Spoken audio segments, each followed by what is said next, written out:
আপনারা দেখছেন বেশ কয়েকটা দিন ধরে যেভাবে ভিন্ন রাজ্যে, সে উড়িষ্যা, মহারাষ্ট্র, আহমেদাবাদ, গুজরাট রাজ্য, বিভিন্ন জায়গাতে বাঙালি শ্রমিকদের উপরে অত্যাচার নেমে আসছে। বাংলায় কথা বলার জন্য তাদেরকে বাংলাদেশি তকমা দিয়ে মারধর এতদিন চলতো। এখন আমরা দেখছি প্রশাসনিকভাবে, রাষ্ট্রীয়ভাবে তাদের উপর দমনপীড়ন নামছে। শুধু অপরাধ তারা বাঙালি, বাংলায় কথায় বলে। গুজরাটে আমরা দেখলাম একটা ন্যাশনাল লেভেল নিউজ চ্যানেলের খবর করেছে, তাদেরকে যেভাবে রাস্তায় দড়ি বেঁধে নিয়ে গেছে, গরু ছাগলকে যেভাবে নিয়ে যায়, ঠিক এখন ভাবে নিয়ে গেছে তাদের পরিচয়পত্র, আইডেন্টিটি চেক করার জন্য। আমাদের কাছে প্রায় ফোন আসছে যে তাদের উপরে এরকম হচ্ছে, দমনপীড়ন হচ্ছে, তারা আতঙ্কিত আছে। এই আতঙ্ক থেকে তাদেরকে মুক্তি দিতে হবে। কিভাবে দেবো মুক্তি? আমার হাতে তো আর সরকারি পাওয়ার নয়। আমি একজন এমএলএ, আমাদের দলের মাত্র আমি একজন এমএলএ, সংযুক্ত মোর্চার আমি মাত্র একজন এমএলএ। তাই আমরা তড়িঘড়ি করে আমাদের পার্টির পক্ষ থেকে আজকে ওয়েস্ট বেঙ্গল লেবার ডিপার্টমেন্টের যেটা ভবন, সেখানে গিয়েছি, অফিসে গিয়েছিলাম। দুর্ভাগ্য আমাদের, ওখানের যিনি সচিব এখন তিনি দীঘাতে আছেন। দীঘাতে একটি প্রোগ্রাম চলছে, কালচারাল সেন্টার উদ্বোধন আছে, সেখানে আছেন। এবং মিনিস্টার আস্তে আস্তে একটু টাইম লাগবে, মানে কখন 3টের পরে আসবে। আমরা 12টায় গতকালকে যথারীতি মেলও করেছিলাম, 12টায় আসবার টাইমও দিয়েছিলাম। মেলের আমার মনে হয় কোনো প্রতি উত্তর তারা দেয়নি। তো আমরা গিয়ে কনসার্ন যারা ছিলেন, যারা অ্যাসোসিয়েট ছিলেন, তাদের কাছে আমরা আমাদের দাবিটা উত্থাপন করেছি।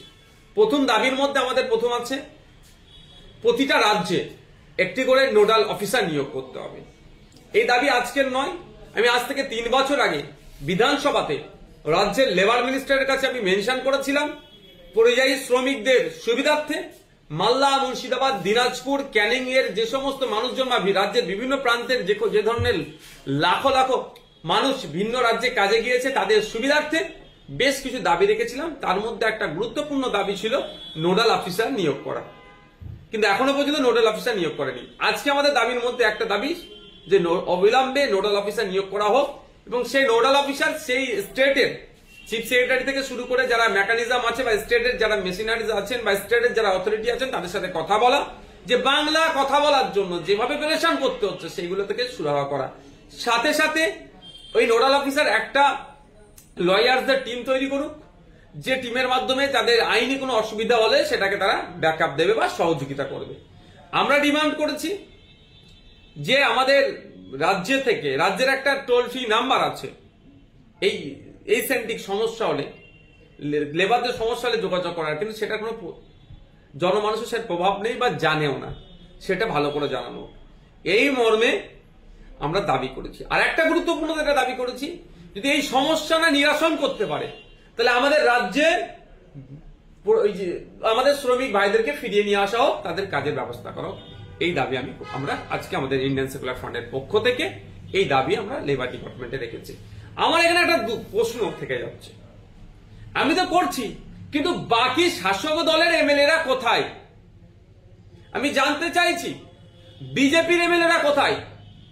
যে বাঙালিদের জন্য বিজেপি এত কান্না কাঁদে, সেই এরা কোথায়? তারাও বাংলার যারা কাজে গিয়েছে মহারাষ্ট্রে, গুজরাটে, আহমেদাবাদে, সুরাটে, মিরাটে, তাদের সাথে উড়িষ্যাতে এই ধরনের আচরণ হচ্ছে, তারা কথা বলছে না কেন? আমি তাদের কথা ছেড়ে দিলাম। শাসক দলের মুর্শিদাবাদের এমপি এমএলএ গুলো কোথায়? মুর্শিদাবাদ থেকে সব থেকে বেশি পরিযায়ী শ্রমিক ভিন্ন রাজ্যে কাজ করে। দিনাজপুরের মানুষের কোথায়? ক্যানিং পূর্বের বিধায়ক কোথায়? ক্যানিং পশ্চিমের বিধায়ক কোথায়? ক্যানিং পূর্ব পশ্চিম থেকে প্রচুর মানুষ আহমেদাবাদে কাজ করছে, যেখানে তারা ক্ষতিগ্রস্ত হচ্ছে, তারা কোথায়? তারা কথা বলছে না কেন? সব নওশাদ সিদ্দিকীকে বলতে হবে, সব আইএসএফ কে বলতে হবে। আমরা বলে যাচ্ছি, বলে যাব, কিন্তু শাসক দলে যারা আছেন তারা কি ব্যবস্থা গ্রহণ করেছেন?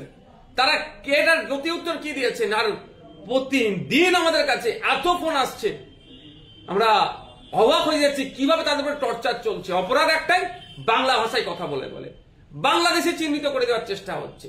তাদের আইডি প্রুফ দেখানোর পরেও তাদের উপরে নাকি অত্যাচার নেমে আসছে, এই ধরনের কথা বলছি। তাহলে এর থেকে পরিত্রাণ পাওয়ার জন্য কেন আমাদের রাজ্য সরকার গুজরাট সরকারের সাথে কথা বলছে না? কেন আমাদের চিফ সেক্রেটারিকে দিয়ে গুজরাট সরকারের চিফ সেক্রেটারির সাথে কথা বলাচ্ছে না? বা আমাদের রাজ্যের প্রচুর সংখ্যক কিন্তু শ্রমিক গুজরাটে আছে, যদি তাদের চলে আসে গুজরাটের কিন্তু শ্রম ব্যবস্থা আপনার যে কলকারখানা যারা আছে কিন্তু তারা বন্ধ হয়ে যাবে। তাহলে আমাদের রাজ্যের একটা করা দরকার, এমওইউ করা দরকার গুজরাট সরকারের সাথে, যে আমার থেকে আমরা যেমন শ্রমিকদের পাঠাচ্ছি আমাদের নিরাপত্তার দায়িত্ব গুজরাট সরকারকে নিতে হবে। ঠিক যেভাবে গুজরাটের মানুষ আমাদের রাজ্যে এসে ব্যবসা বাণিজ্য করছে, তাদের নিরাপত্তার দায়িত্ব আমাদের রাজ্য নিচ্ছে। ঠিক যেভাবে উড়িষ্যার মানুষ প্রায় 3 লাখ উড়িয়া সমাজের মানুষ, উড়িষ্যা রাজ্যের মানুষ আমাদের পশ্চিমবাংলায় কাজ করে খাচ্ছে, তাদের নিরাপত্তার দায়িত্ব আমাদের রাজ্য নিয়েছে, তাদেরকে আমরা নিরাপত্তা দিচ্ছি, মানুষ নিরাপত্তা দিচ্ছে। তাহলে আমাদের রাজ্যের মানুষ উড়িষ্যায় আছে, আমাদের রাজ্যের মানুষ মহারাষ্ট্রে আছে, আমাদের রাজ্যের মানুষ গুজরাটে আছে, তাদেরও নিরাপত্তার দায়িত্ব সেই রাজ্যকে নিতে হবে। তো এটা তো একবার জোর গলায় কেন বলতে পারছেন না মাননীয় মুখ্যমন্ত্রী? তার সাথে সাথে লেবার মিনিস্টার, লেবার দপ্তর কেন বলতে পারছে না? বাঙালিদের উপরে এই ধরনের অত্যাচার নেমে আসবে, তারা চুপ করে থাকছেন কেন? আর সমস্ত বিধায়করা কি করছেন সেটা আমি জানতে চাইছি। এই যে বারবার আমরা দেখছি সব সময় প্রায় দেখা যায় কখনো পরিযায়ী শ্রমিককে পিটিয়ে হত্যা করা হচ্ছে। এর আগে আমরা দেখেছিলাম সাবির মল্লিককে পিটিয়ে হত্যা করা হয়েছে হরিয়ানাতে। বিভিন্ন জায়গায় এই যে বাঙালি শ্রমিকদের উপর অত্যাচার, বারবার এই খবর আসছে। শ্রমিকদের জন্য আলাদা সরকার ডিপার্টমেন্ট তৈরি করেছে, আলাদা ব্যবস্থা করেছে, তারপরেও কেন সেই সমস্যার সমাধান হচ্ছে না? ঘোড়ার ডিম আইওয়াস ছাড়া কিছু নয়, কাউকে একজনকে বসে রেখে দিয়েছে, এর থেকে বেশি কিছু দেখতে পাচ্ছি না। শ্রমিকরা জানেই না তাদের মাইগ্রেন্ট লেবারের জন্য আলাদা করে আইডি কার্ড বানানো যায়, প্রভিশন হয়েছে, সেটা আমার বিধানসভায় বলার জন্য। সেটা তো প্রচার করতে হবে, শ্রমিকের কাছে পৌঁছাতে হবে, কিছুই করছে না। আপনি সাবির মল্লিক হরিয়ানাতে মিথ্য অপবাদে তার কিছুদিন পরে হরিয়ানা পুলিশ স্টেটমেন্ট দিয়েছে যে ওর বাড়িতে গোমাংস ছিল না, ছেলেটাকে খুন করলো। সোমনাথ দেবনাথ সাবির মল্লিককে খুন করার 1 সপ্তাহের মধ্যে মহারাষ্ট্রে তাকে গলা কেটে তাকে খুন করেছে। আমরা আফরোজিনের কথা ভুলে যাচ্ছি না, রাজস্থানে কিভাবে তাকে খুন করলো, রাজ্য সরকার তার পাশে দাঁড়িয়েছে, একটা 6,000 টাকার মাইনে মাত্র সরকারি নাকি চাকরি দিয়েছে। মামলা কে লড়ছে? আফরোজিনের পরিবার। ওই সময় কেরালাতে গিয়ে বাঁকুড়ার যুবক হেমন্ত রায়কে খুন হতে হয়েছিল। সরকার কি করছে? এই ধরনের প্রায় হচ্ছে। কাশ্মীরে গত বছর 2 আগে সন্ত্রাসবাদীদের হামলাতে 6 জন মুর্শিদাবাদের পরিযায়ী শ্রমিককে খুন হতে হয়েছে। তা নিয়ে কোন সরকারের হেলদোল আছে? বিভিন্ন জায়গায় দেখছি ম্যানহোলে গিয়ে কাজ করছে আমাদের বাঙালি শ্রমিকরা, লাশ হয়ে ফিরে আসছে। খাদানে গিয়ে কাজ করতে গেছে বীরভূমের, লাশ হয়ে ফিরে আসছে। এই ধরনের ঘটনা ঘটে যাচ্ছে। আর লেবার দপ্তর আবার নতুন কি একটা যুক্ত করেছে, শ্রমিক কল্যাণ পরিষদ নাকি, শুধু তাদের মাইনে দিচ্ছে কিন্তু আমাদের লেবারদের সেফটি সিকিউরিটি নিয়ে কোনো কথা বলছে না। দুর্ভাগ্য আমাদের, এত বাঙালি শ্রমিক অত্যাচার হচ্ছে, কথা বলছেন। একটা সময় ছিল ভিন্ন রাজ্য থেকে লোক ট্রেনে করে আসে, হাওড়া শিয়ালদায় নামলে কাজ পেয়ে যাবে। আর এখন আমাদের শ্রমিকদেরকে আমাদের রাজ্য ছেড়ে ভিন্ন রাজ্যে কাজে যেতে হচ্ছে কেন? আমাদের স্পেশাল ইকোনমিক জোনগুলোর অবস্থা কি? এই নতুন ইন্ডাস্ট্রি হচ্ছে না কেন? আমি বলছিলাম বড় ইন্ডাস্ট্রি করতে, স্মল ইন্ডাস্ট্রি হোক না, তারও কি ব্যবস্থা গ্রহণ করেছে? বছরে বছরে জনগণের ট্যাক্সের টাকা দিয়ে মৎস্য হচ্ছে বা কি বিসিবিএস হচ্ছে, বাণিজ্য সম্মেলন হচ্ছে, ইনভেস্ট যদি হয়ে থাকে তাহলে কাজ পাচ্ছে না কেন? আপনারা দেখেছেন বছর 2 আগে ট্রেন অ্যাক্সিডেন্ট হয়েছিল ভুবনেশ্বরে, উড়িষ্যাতে। তারা কোথায় কাজে যাচ্ছিল? তামিলনাড়ুতে, সাউথ ইন্ডিয়াতে, কি ধান বপন করার জন্য। আমাদের এখানে এই বছরে পশ্চিমবাংলা সব থেকে বেশি ভারতবর্ষের মধ্যে ধান উৎপাদন হয়েছে, যেটা দেখতে খবরে পাচ্ছি। তাহলে আমাদের রাজ্য ছেড়ে তামিলনাড়ুতে যাচ্ছে, কারণ আমাদের এখানে শ্রমিকের মজুদ দেয় না, মূল্যায়ন হয় না শ্রমিকের শ্রমের। এইগুলো তো লেবার দপ্তরে দেখার কথা, এগুলো তো রাজ্য দেখার কথা। তা না করে ধর্মীয় উন্মাদনা তৈরি করার জন্য এখন হইচই করছে। আমরা দেখলাম যে পালগাঁও ঘটনার পরে হরিয়ানাতে বেছে বেছে মুসলিম সম্প্রদায়ের যারা ফলমূল বিক্রি করছে তাদের দোকান কচুরিগুলো ভেঙে দিচ্ছে। এছাড়াও বিভিন্ন রাজ্যের দেশের বিভিন্ন জায়গায় প্রশ্ন করা আমাদের দরকার মোদিজিকে, প্রশ্ন করা দরকার অমিত শাহজিকে, প্রশ্ন করা দরকার ডিফেন্স মিনিস্টারকে, প্রশ্ন করা দরকার র যারা চালাচ্ছে, প্রশ্ন করা দরকার এনআইএ যারা চালাচ্ছে, প্রশ্ন করা দরকার আইবি কে, প্রশ্ন করা দরকার ভারত সরকারকে। এইগুলো এত বড় অপদার্থ, এদের ব্যর্থতা ঢাকা দেওয়ার জন্য কিছু মানুষকে লেলিয়ে দিচ্ছে। প্রশ্ন করছে কার কাছে? গরিব ফল বিক্রেতার মুসলমানের কাছে। প্রশ্ন করছে কাকে? গরিব শাল বিক্রেতা মুসলমানকে। প্রশ্ন করছে কাকে? গরিব চাওয়ালাকে। প্রশ্ন করছে কাকে? গরিব ঠেলাওয়ালাকে, মুসলমানকে। প্রশ্ন করার দরকার ছিল মোদিজিকে, প্রশ্ন করার দরকার ছিল অমিত শাহজিকে, যে এত বড় ঘটনা ঘটলো কেন, এত বড় ইন্টেলিজেন্স ফেলিওর হলো কি করে? যেখানে ঘটনা ঘটেছে পাকিস্তান থেকে প্রায় 200 কিলোমিটার দূরে, ওখান থেকে আসলো অস্ত্র শস্ত্র নিয়ে, এখানে নির্বিচারে গুলি চালিয়ে আমার 27টা ভাইকে শহীদ করে দিয়ে আবার পাকিস্তান চলে গেল। আমাদের এখানে নিরাপত্তা বলায় তাহলে কিভাবে ছিল? আপনারা জানেন কাশ্মীরে প্রতি 5 মিটার 10 মিটার ছাড়া ছাড়া করে ফোর্স থাকে। শুধু তাই নয়, ওই যে পার্কের মধ্যে, যে ভ্যালির মধ্যে ঢুকে হত্যাযজ্ঞ চালালো ওই খনিগুলো, ওই সন্ত্রাসবাদীগুলো, ওই সমাজের দুশ্মনগুলো, ওই বর্বরগুলো কিভাবে সুযোগ পেল? আপনারা যদি জানেন জেনে নেবেন, আমি বলে দিচ্ছি আপনাদেরকে। ওই যে কাউন্টারে ঢুকতে গেলে ঘোড়ায় চড়ে আসতে হয়, ঘোড়ায় চড়ে নামার সাথে সাথে ওখানে ফোর্স থাকে, তাদের আইডেন্টিটি জিজ্ঞাসা করে, কোথা থেকে আসছো না আসছো জিজ্ঞাসা করে। যখন আপনি টিকিট কেটে ঢুকতে চাইলেন, ওই যখন গেট দিয়ে ঢুকবেন ওখানে ফোর্স থাকতো, ওখানে ফোর্স আবার ওর টিকিটটা চেক করে, আবার ওকে আবার জিজ্ঞাসাবাদ করে। মানে ওখানে এমন একটা সিচুয়েশন রাখে যাদের মধ্যে কোনো খারাপ প্রবৃত্তি থাকে তারা বুঝে যায়। কারণ আমিও তো ফোর্স নিয়ে ঘুরি, আবার আমি ফোর্স নিয়ে ঘুরলে বলে নাকি আমাকে বিজেপি দিয়েছে। আমি সুপ্রিম হাইকোর্টে গিয়ে মামলা করে পেয়েছি, রাজ্য সরকারের কাছে ফোর্স চেয়েছিলাম, দেয়নি। কেন্দ্র সরকারকেও বলেছিলাম আমাকে নিরাপত্তা দেওয়া হবে, দেয়নি। আমি অবশেষে মামলা করে পেয়েছি, এটা তৃণমূলের ভাইরা আমার মিসগাইড করে। যাক, যে আমার সাথেও ফোর্স থাকে, আমি কথায় কথায় জিজ্ঞাসা করি, তাহলে আপনারা এত মানুষের মধ্যে বোঝেন কি করে? কিছু কথা বলেছে যে এইগুলো আমরা ফলো করলে বডি ল্যাঙ্গুয়েজ বা আরো কিছু আছে সেগুলোতে ধরা যায় যে এটা কি করতে পারে। তো স্বাভাবিকভাবে যারা আর্মি আছে ওখানে, যারা আধা সামরিক বাহিনী আছেন, তারা ওয়েল ট্রেন্ড ওখানে যারা থাকেন, তারা ওখানে ছিল না কেন? এবং যখন পার্কের মধ্যে ঢুকে টিকিট কেটে, পার্কের মধ্যে মাঝে মধ্যে फोर्स लोग এসে হঠাৎ করে জিজ্ঞাসা করে, आप कहां से आए हो, ठीक है, क्यों आए हो, ऐसा ऐसा ऐसा, আইডি কার্ড দেখাও, এরকম করে। অর্থাৎ 3টে লেয়ারে ওখানে চলে চেকিং। ওই দিনকে ছিল না কেন? প্রশ্ন থেকে যাচ্ছে। প্রায় এখন 8 থেকে 12 লক্ষ ফোর্স থাকে, ছিল না কেন? এই অপদার্থতা গুলো, এই ব্যর্থতা ঢাকার জন্য কেন্দ্র সরকারে কিছু সংখ্যক মানুষকে পাঠিয়ে মুসলিম, গরিব মুসলমান ঠেলাওয়ালা, গরিব মুসলমান ফলওয়ালা, গরিব মুসলমানের বিরিয়ানির দোকান, গরিব মুসলমান যে আছে ভ্যান চালক, তাদের কাছে জিজ্ঞাসা করছে, পাকিস্তানের জঙ্গি আসলে কেন, অ্যাটাক হলো কেন? ও জবাব দেবে না, দেশের প্রধানমন্ত্রী জবাব দেবে। অপদার্থগুলোর ক্ষমতা নেই প্রধানমন্ত্রীকে জিজ্ঞাসা করার, অপদার্থগুলোর ক্ষমতা নেই দেশের স্বরাষ্ট্রমন্ত্রীকে জিজ্ঞাসা করার, অপদার্থগুলোর ক্ষমতা নেই ডিফেন্স মিনিস্টারকে জিজ্ঞাসা করার। সেই অপদার্থতা ঢাকার জন্য কিছু অপদার্থর হাতে হয়তো টাকা পয়সা বা অবৈধ কিছু দিয়েছে, দিয়ে নিরীহ নিরস্ত্র সাধারণ মুসলমান, গরিব মুসলমানগুলোর উপরে অ্যাটাক করছে। আর এরা বলে মানে কি সবকা সাথ সবকা বিকাশ। বলছি, আজকে মুখ্যমন্ত্রী মমতা বন্দ্যোপাধ্যায় দীঘার জগন্নাথ মন্দির উদ্বোধনে গেছেন। মুখ্যমন্ত্রী কাল থেকে আছেন, আজকে দীঘার জগন্নাথ মন্দিরের আজকে উদ্বোধন হবে। যেখানে পরিযায়ী শ্রমিকরা আক্রান্ত হচ্ছে তাদের ব্যাপারে খোঁজ নেই, আপনি দপ্তরে গেলেন, অফিসার নেই, অফিসার সেই মন্দির উদ্বোধনে এখানে হচ্ছে কি কর্মীরা মানে সেই পরিযায়ী শ্রমিকরা তারা আক্রান্ত হচ্ছে, বিষয়টাকে কি বলবো? আমার ভাষায় বলবো না, আমি দিদির ভাষায় বলছি, দুদেল গায়েরা বোঝুন। এবার যাকে বিজেপি দালাল বলতেন, এই বিজেপির দালাল, বিজেপির দালাল, বিজেপির দালাল, তারাই ছুটে যাচ্ছে বাঙালি শ্রমিকদের উপর অত্যাচার বন্ধের জন্য। আর যারা বলেছিল বিজেপিকে আটকাবো, তারা আজকে দপ্তর ছেড়ে গিয়ে দেখছি কোথায়, কালচারাল সেন্টার উদ্বোধনে গেছে। একটু বোঝুন বাঙালিরা, বাঙালি ভাইরা বোঝুন, পরিযায়ী শ্রমিকরা বোঝুন, আপনাদের স্বার্থে কারা আছে। আমি বলছি না যে আমি গিয়েছি বলে আপনি আমাকে ভোট দেন, মোটেও ওই শর্তে আমি ভোট নেব না। কিন্তু আপনাদের আপনারা যখন বিপদে পড়েছেন, আপনাদের পাশে তো সরকারের থাকা দরকার। আপনারা বাইরে গিয়ে ছেলে বউ বিবি বাল বাচ্চা পরিবার পরিজন ছেড়ে গিয়ে ইনকাম করে নিয়ে আসছেন, তাতে পশ্চিমবাংলার অর্থনীতির চাকাটা ঘুরছে। এটা মাথায় রাখতে হবে, আপনাদের ইনকামে পশ্চিমবাংলার অর্থনীতির চাকাটা ঘুরছে।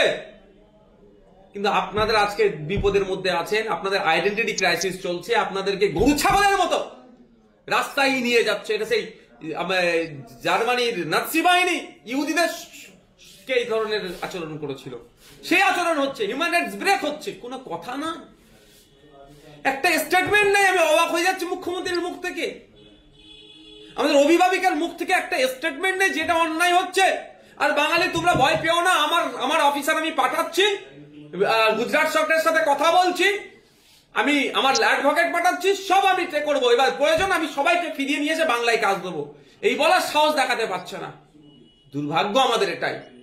আর আমরা মেতে উঠেছি, এই যে এই বারবার শ্রমিকরা আক্রান্ত হচ্ছে, এর আগে আমরা দেখেছি, আগেই বলছিলাম যে পরিযায়ী শ্রমিক সাবির মল্লিককে পিটিয়ে খুন করা হলো, সে খুন হলো, এরকম আরো অনেকে, আফরাজুল খুন হলো। এই খুন হয়ে যাবে, 6,000 টাকার মাইনে একটা চাকরি দিয়ে দেবে, কিন্তু মামলাটা কি লড়বে? আমি তো অনেক আগে বলেছি যে বাংলার শ্রমিকদের উপরে আফরাজুল, সাবির মল্লিক, অনেক লিস্ট আছে, সোমনাথ দেবনাথ, হেমন্ত রায় থেকে শুরু করে অনেক লিস্ট আপনি শেষ করতে পারবেন না, খুন হয়ে বাড়ি ফিরেছে। তাদের মামলাগুলো কে লড়বে? মামলা যদি রাজ্য সরকার লড়াই করে তাহলে তাহলে ওই যারা খুনি তারা শাস্তি পাবে। দুর্ভাগ্য আমাদের, আফরাজুলের খোঁজ নিয়ে দেখবেন 6,000 টাকা মাইনে চাকরি করে, সরকারি চাকরি মমতা ব্যানার্জি সরকার দিয়েছে, 6,000 টাকা মাইনে। পৃথিবীর ইতিহাসে 6,000 টাকার মাইনে সরকারি চাকরি নেই, ভারতবর্ষের ইতিহাসও নেই, পশ্চিমবাংলাতে নেই, কিন্তু আমাদের রাজ্যে দিচ্ছে। তো কথা হচ্ছে, ও মামলা লড়বে ওই টাকা দে না? ওনার বোন আছে, ওনার মা আছে, ওনার স্বামী আছে, ওনার একটা বাচ্চা আছে, এই পুরো ফ্যামিলিটাকে চালাবে বলুন? এই মামলাটা তো লড়ার দরকার ছিল রাজ্য সরকারের।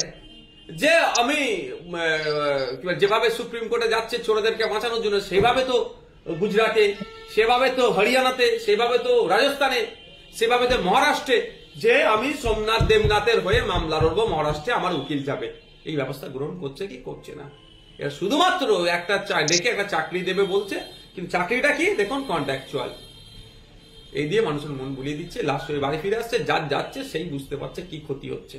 তবু তো পরিযায়ী শ্রমিকরা যারা মরে যাচ্ছে, যারা বাড়ি গিয়ে মরে ফিরে আসছে, তাদের রাজ্য সরকার চাকরি দিচ্ছে, কিন্তু এই রাজ্য সরকার পুলিশ বা এই রাজ্য সরকারের গাফলতি বা এই রাজ্য সরকার যাদেরকে মারছে তাদের তো চাকরিও দিচ্ছে, তাদের খোঁজ খবর নিচ্ছে না। আমাদের পার্টির কর্মী, মামলা চলছে, ছেড়ে কথা বলবো না। আবু সিদ্দিক হালদারকে, ওর বাড়ির পরিবারের সোনা চুরি হলো, ওকে অপরাধী বানানোর চেষ্টা হয়েছিল, ওর উপরে এমন শারীরিক অত্যাচার হয়েছে,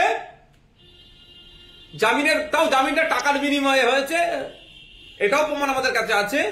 কয়েকদিনের মধ্যে মৃত্যুর করে ঢলে পড়লো, তার পরিবার আজকে কি হলো? তরতাজা একটা ছেলেকে কোনো বিচার হচ্ছে? বিচার তো আমরা কোর্টে গেছি, কিন্তু পুলিশ মন্ত্রীর কি দরকার ছিল ওকে শোকাজ করে ওর বিরুদ্ধে ডিপার্টমেন্টাল কোয়ারি চালু করা? শুধু তাই নয়, গত 2 বছর আগে এক সপ্তাহে বারুইপুর পুলিশ ডিস্ট্রিক্টের আন্ডারে 5 জনকে খুন করেছিল। আমি বলছি খুন করেছিল, তাদের মৃত্যু হয়েছে। আর কলকাতা পুলিশের আন্ডারে একজন হয়েছিল, কলকাতা পুলিশের আন্ডারে যেটা ছিল তার ধর্মীয় পরিচয় হিন্দু, আর বারুইপুর পুলিশ ডিস্ট্রিক্টের আন্ডারে যে 5 জনকে খুন মারা গিয়েছিল তাদের পরিচয় হচ্ছে মুসলমান। আজকে তারা বিচার পেয়েছে? তাদের মধ্যে কয়েকজনকে নাকি মদ খেয়ে নিজেদের মধ্যে মারামারি করে মরেছে, এই ধরনের নাকি কোর্টের রিপোর্ট জমা দিয়েছে। মানে মুসলিমকে মারলো পিটিয়ে, আবার সেই মুসলিমকে মাতালের সার্টিফিকেট পুলিশে দিচ্ছে। মানে পশ্চিমবাংলার মানুষের একটু ভাবা দরকার, কার কে ভরসা করে আমরা ক্ষমতায় বসিয়েছি। বা যারা বাইরে থেকে মরে আসে তাদের চাকরি দিচ্ছে, ভালো কথা, কোনো অসুবিধা নেই। বাসুদ্দিন সাবির মল্লিককে দিয়েছে, আফরাজুলকে বললেন দিয়েছেন, কিন্তু এই রাজ্যের যারা মরছে, এই রাজ্যের পুলিশ প্রশাসনের গাফিলতি যাদের মরছে তাদের চাকরিও দিচ্ছেন, তাদেরকে প্রচারে আলোতে আনা হচ্ছে না। এটা কি বলতে যাচ্ছে? বাইরের রাজ্যে বিজেপি রাজ্যেতে মেরে দিয়েছে, হচ্ছে বিজেপি রাজ্যে কাজে গিয়েছিল, হরিয়ানাতে পিটিয়ে মেরেছে, বিজেপির দোষ, এখানে করতে হবে, মুসলমানদের মন পেতে হবে, মুসলমানদেরকে ভয় দেখাতে হবে, আমি চাকরি দিচ্ছি, মুসলমানরা বলবে দিদিমণি ঠিক আছেন, দাদামণি ঠিক আছেন করবে, ওই জন্য পাবলিসিটি নেবে। আর এখানে যে দিদির পুলিশই পিটিয়ে মেরে দিচ্ছে, কদিন আগে আমি আপনাদের বলি এনকাউন্টার হলো, ওই এনকাউন্টার নিয়ে আমি বলেছিলাম বিভাগীয় তদন্ত হোক।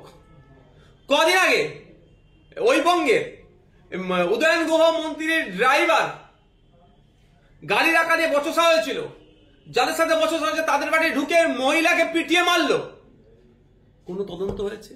তাদের পরিবারকে ক্ষতিপূরণ দিয়েছে, ওটা মুসলমান ছিল, কিন্তু এইটা মুসলমানদের ঘটনাটা কেন হাইলাইট করবে না? বছর 3 আগে শিকারি মোড়া পুলিশ কাস্টডিতে আদিবাসী সমাজের ছেলে পিটিয়ে মেরেছে, কোনো তদন্ত ঠিকঠাক হচ্ছে না? তারা ক্ষতিপূরণ পেয়েছে না, তার বাড়ির চাকরি পেয়েছে, কারণ ওটা আদিবাসী রাজ্যের মধ্যে, তো ভয় দেখিয়ে তো ভোটটা নিয়ে নিতে হবে, এদেরটা হাইলাইট করা যাবে না। শেষ প্রশ্ন করবো আপনাকে, আমরা দেখতে পাচ্ছি যে আমরা যে সংবাদ মাধ্যমে কাজ করি, এই সংবাদ মাধ্যমের বর্তমানে বেশ কিছু সংবাদ মাধ্যম তারা এই মুসলিম সম্প্রদায়ের ছোট ভুলগুলোকে বড় করে দেখানো, মুসলিম সম্প্রদায়ের কোনো ভালো কাজ হলে সেগুলোকে দেখানো হচ্ছে না। ইভেন আপনি দেখতে পাচ্ছেন চারদিকে এই যে সংবাদ মাধ্যমের চতুর্থ স্তম্ভ বলা হয়, এই তাদেরকে এরকমই আচরণ হলে হওয়া উচিত? এটা আজকের নয়, এই রোগটা অনেক দিনের, এটা দীর্ঘদিনের রোগ। এখন কিছু নিরপেক্ষতা বজায় রেখে নিউজ পোর্টাল এসেছেন ডিজিটাল মার্কেটে, তারা কিছুটা হলেও খণ্ডন করার চেষ্টা করছে। এটা অনেক দিনের রোগ যে মুসলিম সম্প্রদায়কে, যেখানে মুসলিম সম্প্রদায়কে দেখে দেওয়া যাবে সেখানে মুসলিম সম্প্রদায়কে দেখে, যেখানে আদিবাসীদেরকে দেখে দেওয়া যাবে আদিবাসীদেরকে দেখে, যেখানে দলিতকে দেখে দেওয়া যাবে দলিতকে দেখে। এটা হচ্ছে দীর্ঘদিনের রোগ। এটা ব্রাহ্মণ্যবাদীরা মুসলিম, দলিত, আদিবাসীকে কোনো জায়গায় মাওবাদী, কোনো জায়গায় জঙ্গি, তো কোনো জায়গায় দেশদ্রোহী হিসাবে প্রমাণ করানোর জন্য উঠে পড়ে লাগে। এরা কদিন আগেই বলছিল কাশ্মীরে যারা হয়েছে তাদের সন্ত্রাসবাদীদের ধর্ম নিয়ে বলছিল। সেই কাশ্মীরের জঙ্গিদেরকে আসতে সহযোগিতা কারা করেছে? এবং 200 টাকার বিনিময়ে পাকিস্তানি মহিলার হয়তো শরীর দেখবে, কি করবে, ঘোড়া ডিমের মাথা যেটাই হোক, হোয়াটসঅ্যাপে ভিডিও কল করবে কি অডিও কল করবে কি চ্যাট করবে সেটা আমি বলছি না, তার বিনিময়ে কি অর্থের বিনিময়ে বিহারের বাসিন্দা পাঞ্জাবের ভাটিন্ডা থেকে অ্যারেস্ট হলো, তার ধর্মীয় পরিচয় আর কোনো নিয়ে আলোচনা হচ্ছে না। সে দেশদ্রোহী নয়? সে সন্ত্রাসবাদীদের থেকে কতটা কম? যারা এসে গুলি চালাচ্ছে যে সন্ত্রাসবাদী, তারা যেমন তাদেরকে গুলি চালাতে সহযোগিতা যারা করছে তারাও একইভাবে সন্ত্রাসবাদী আমি মনে করি। তাই তাদের ধর্ম নিয়ে কথা চর্চা হচ্ছে না। এটা একটা সুকৌশলে দীর্ঘদিন ধরে, যেখানে মুসলমানদেরকে দেখে দেওয়া যাবে মুসলমান বলে তার ধর্মীয় হবে, যেখানে আদিবাসীদেরকে দেখে দেওয়া যাবে। আপনারা দেখেছিলেন জুনিয়র ডক্টরসরা যে আন্দোলন করছিল তিলোত্তমা বোনের জন্য, তখন একটা ঝাড়গ্রামের একটি ডক্টর অনিকেত মাহাতো ব্যাপক আন্দোলন করছে, আমি ওনাকে সম্মান সারি জানাই। কিছু ব্রাহ্মণ্যবাদীরা কি বলেছিল? মাওবাদী বলেছিল। খেয়াল আছে কি আপনাদের? পরে প্রত্যাহার করেছে অসভ্যটা, কিন্তু কেন মাওবাদী বলেছিল? সহ্য করতে পারছিল না। ঝাড়গ্রাম থেকে মাহাতো সম্প্রদায়ের একজন উঠে আসবে, কলকাতাতে তিনি দাপি আন্দোলন করবে, এটা তো কলকাতা, ঝাড়গ্রামে জঙ্গলে থাকবে ওরা কেন এখানে আসবে? এই যে প্রবণতা বইয়ে পড়েছে, ওই জন্য মাওবাদী হয়ে গেল। ঠিক একইভাবে মুসলমানরা মেন স্ট্রিম পলিটিক্স করবে। হ্যাঁ, তা ওরা তো চেয়ারের নিচে বসে থাকবে, ওই ব্রাহ্মণবাদীদের পায়ের নিচে বসে থাকবে। আদিবাসী এই করবে, এই দলিতটা উঠে আসবে। হরিচাঁদ গুরুচাঁদ ঠাকুরের যারা মান্যওয়ালা তারা মেন স্ট্রিম পলিটিক্স করবে। অত সহজ নয়, খোঁজ নিয়ে দেখুন তো। আমি বিজেপি নেতার কথা বলছি, ওনার যে বিজেপি নেতা আছে শান্তনু ঠাকুরের কি অবস্থা দলের মধ্যে, বিজেপি দলের মধ্যে কি অবস্থা, খোঁজ নিয়ে দেখুন তো। কেন? উনি হচ্ছে পিছনে নমশূদ্র হওয়ার জন্য। এটা দীর্ঘদিন হয়ে আসছে, তার মিডিয়া সেটাকে বেশি করে মার্কেটিং করিয়ে দিচ্ছে। একজন বুদ্ধিজীবী মানুষ বলেছিল যে 100 জন সন্ত্রাসবাদীর থেকে একজন ভাষা সন্ত্রাসী সংবাদ খাতেন না। আমি এটুকু শুধু বলবো, 100 জন মূর্খ জঙ্গির থেকেও শিক্ষিত মানুষ যারা সমাজে হিন্দু মুসলমান দলিত আদিবাসী লড়িয়ে দেওয়ার চেষ্টা করে আরো ভয়ঙ্কর।